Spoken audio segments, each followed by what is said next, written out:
இந்த நவம்பர் மாதம் வந்தாலே நம்மளுக்கு இறந்த ஆன்மாக்கள் பற்றிய நினைவுகள் அதிகமாக வரும்.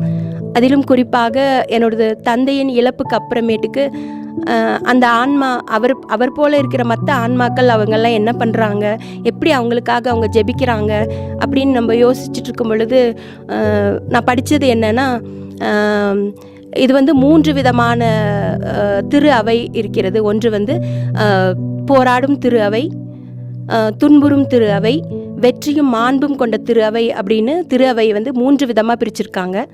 இதில் போராடும் திரு அவை தான் நம்ம உயிரோடு இருக்கிற நாம் அனைவரும். துன்புறும் திரு அவைன்றது இந்த இறந்த ஆன்மாக்கள். வெற்றியும் மாண்பும் கொண்ட திரு அவைன்றது புனிதர்கள்.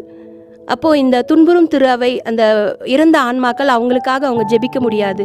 அப்போ நம்ம உயிரோடு இருக்கிற மக்களும் இன்னும் புனிதர்களும் சேர்ந்து தான் அவங்களுக்காக நம்ம ஜெபிக்கும் பொழுது அந்த ஆன்மாக்கள் இறைவன் பாதத்தில் சீக்கிரமாக போய் சேர்ந்து விடுவார்கள் அப்படின்ற ஒரு எண்ணம் எனக்கு வந்தது.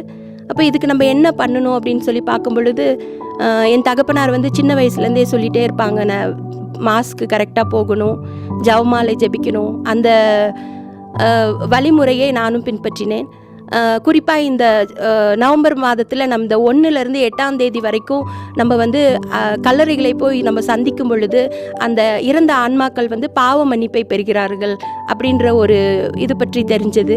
இன்னும் நம்ம போய் அவங்களுடைய கல்லறைக்கு முன்பாக நின்று நித்திய இளைப்பாற்றிய இவர்களுக்கு தந்தருளும் ஆண்டவரே, முடிவில்லா ஒளி இவர்கள் மீது ஒளிர்வதாக அப்படின்னு நம்ம ஜெபிக்கும் பொழுது அந்த ஆன்மாக்களுக்கு பாவ மன்னிப்பை பெறுகிறாங்க. இன்னும் அவங்களுக்காக நம்ம அதிகப்படியான திருப்பலியை ஒப்பு கொடுக்கணும். அதுக்காக நம்ம நிறைய கோயில்களுக்கு சென்று அவர்களுக்காக நம்ம திருப்பலி ஒப்பு கொடுக்கும் பொழுதும் அவர்களுடைய ஆன்மாக்கள் ஆண்டவருடைய பாதத்தில் சென்று சேர்கிறது. மேலுமாக அந்த ஆன்மாக்கள் குறிப்பாக என்னுடைய தகப்பனாரை நினைக்கும் பொழுது அவர் நிறைய அடுத்தவங்களுக்கு உதவி செய்யணுன்ற எண்ணம் அவருக்கு அதிகமாக இருக்கும். அப்போது நானும் அதுக்கேற்ற மாதிரி என்னால் முடிஞ்ச ஒரு சின்ன சின்ன உதவிகளை ஏழைகளுக்கு நான் செய்யும் பொழுது அதுவும் அந்த இறந்த என்னுடைய அப்பா மாதிரியாக இருக்கிற நிறைய ஆன்மாக்களுக்கு அது போய் சேரும் அப்படின்ற எண்ணம் அதிகமாக வந்தது. அந்த மாதிரி இந்த இதெல்லாம் நம்ம பின்பற்றும் பொழுது அந்த இறந்த ஆன்மாக்கள் நித்திய இளைப்பாற்றியை பெற்று இறைவன் பாதத்தில் சென்று சேர்வார்கள் என்று நாம் நம்புவோம்.